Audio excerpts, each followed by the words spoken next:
Hey, welcome back to my channel. It's Michelle, aka the Boss Lady Builder.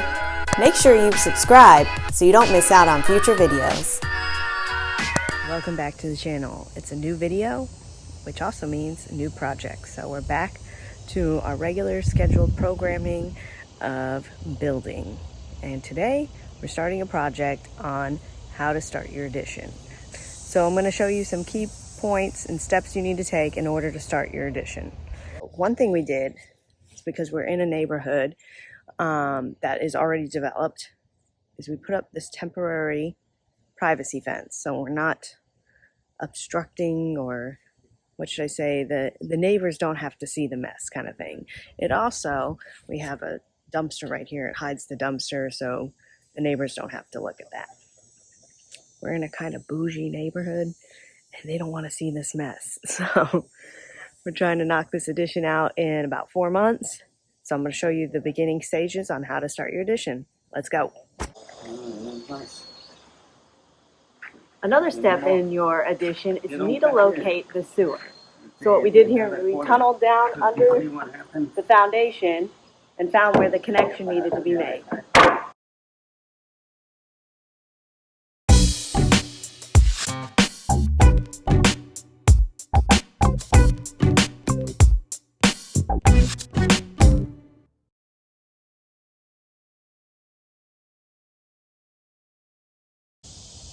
Also, you'll need to make sure you know where all your connections for your utilities are going to be. This being the electrical meter box, the panels are right on the other side. This is the garage behind me. So you're going to need to figure out how you can make that connection from your new addition, getting electric from your panel box all the way over there. So in this project, I will probably show you later on how we make that connection. But that's what you need to do, is locate first where your utilities are going to be connected. Just showing you a couple of things that you're going to need to know and keep in mind when you're starting your new addition. Here the guys are measuring for the batter boards, which are the boards that outline where the foundation of the new build is going.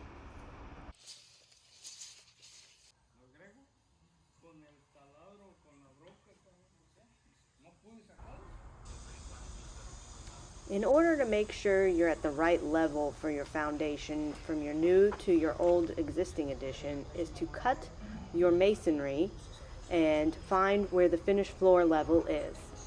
This way you have a flush new addition with your existing floor. I did want to say, take a look at this footage. I'm going to give you a little tour. It's a broken up tour of how I got to where I'm at. And if you can figure out what neighborhood that we're working in, comment below. And if you get it correct, I'm going to give away something. What do you think it should be? Also comment below what you think it should be, because I'm thinking, maybe a Starbucks gift card or just a Visa gift card so you can use it on whatever you want.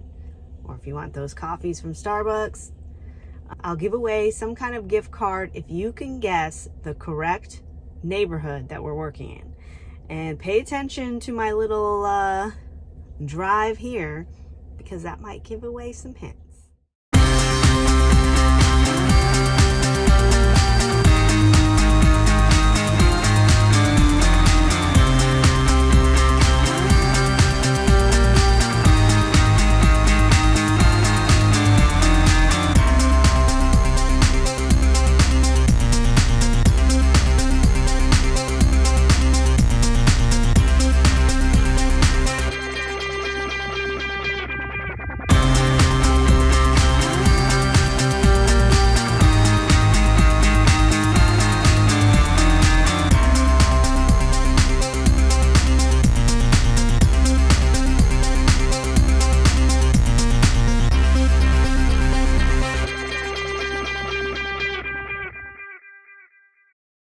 Construction.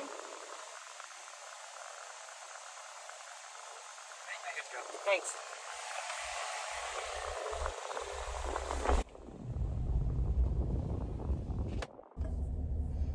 Well, I'm getting a little later start than usual today. This morning was reserved to writing emails and following up about a property I have that's scheduled to close at the end of this week.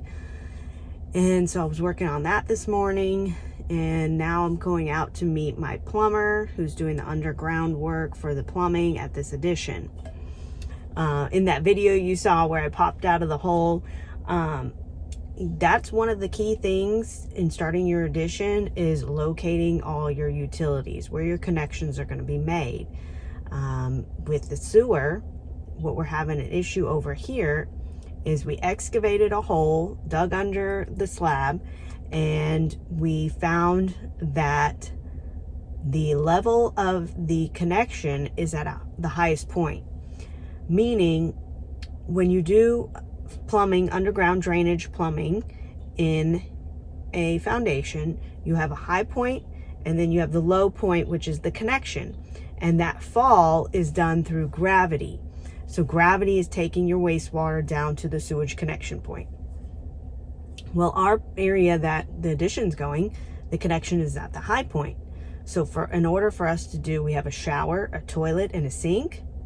For those three things, we're coming in at too high of a level. So there was two options for the homeowner. One being to do a lift station, where it's an electronic pump that pumps the water and sewage from the low point where we have the new build to the high point where's the existing, for that to be then pumped out to the main line.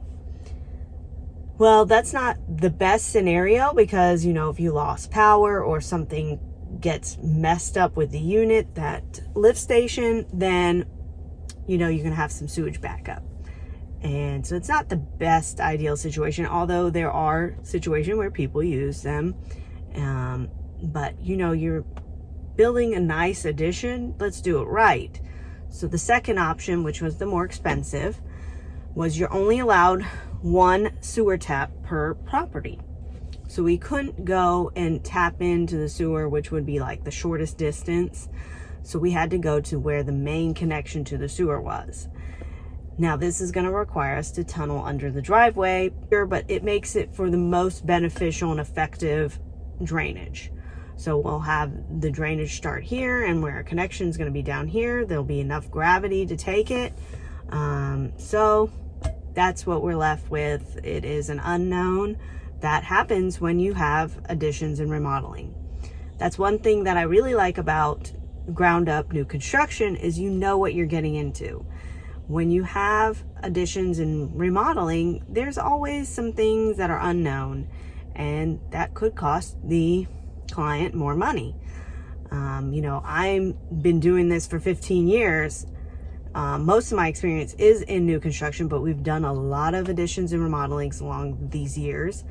And there's always something that you come across. So we don't know until we know, You don't find those issues until you get into the nitty-gritty of the project.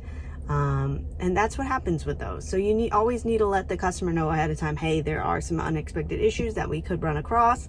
Just letting you know that whatever price we gave you is for what we know. Whatever comes up along the way, that may change the price. So just being upfront with your client is great, because then they're aware that that could be a potential. So I just wanted to leave that there. I'm on my way to go meet the plumber. I thought I'm actually here now, and I thought he'd be here, but I guess he's getting a late start to the day. So I'm going to call him, see where he's at, and then I can show you what we do there on the underground, show you the work that he's done. And that's what I really wanted to show you guys, was when you start your addition, you're going to need, the number one thing you need to do is locate your utilities, so you know where you're bringing your power, where you're bringing your plumbing, all those issues. If you have gas, where you're bringing your gas from. We do not have any gas appliances or anything. It is an office, bathroom, and storage closet. So all we really needed to know was where our drainage connection was going to be and where we're going to bring our electric from. I did show you that the electrical panel box, where it was located on this house, and is all on the other side of the property. You also want to open up your panel box and make sure there is room to add to electrical service, because if you have a new AC or some home runs that you're needing, you're going to need to have space in that panel box to even allow you to add some amperage. Look, I'm not an electrician. I hire an electrician, so I don't know the correct phrases, but I do know that you need the space in your panel box to have the correct power to run to your new addition. So that's another thing you need to look into. And yeah, that's about it. I'll show you a couple things along the way and then close out this video.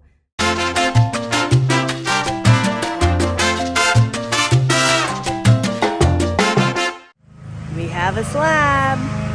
We finished pouring it yesterday and now we're ready for framing. So if you enjoyed this video, please give me a thumbs up and subscribe to the channel so you don't miss out on how this project turns out, and you can see future videos of what other kind of building projects I got going. So make sure you subscribe to the channel and maybe comment below what do you want to see next, and I'll catch you on the next video.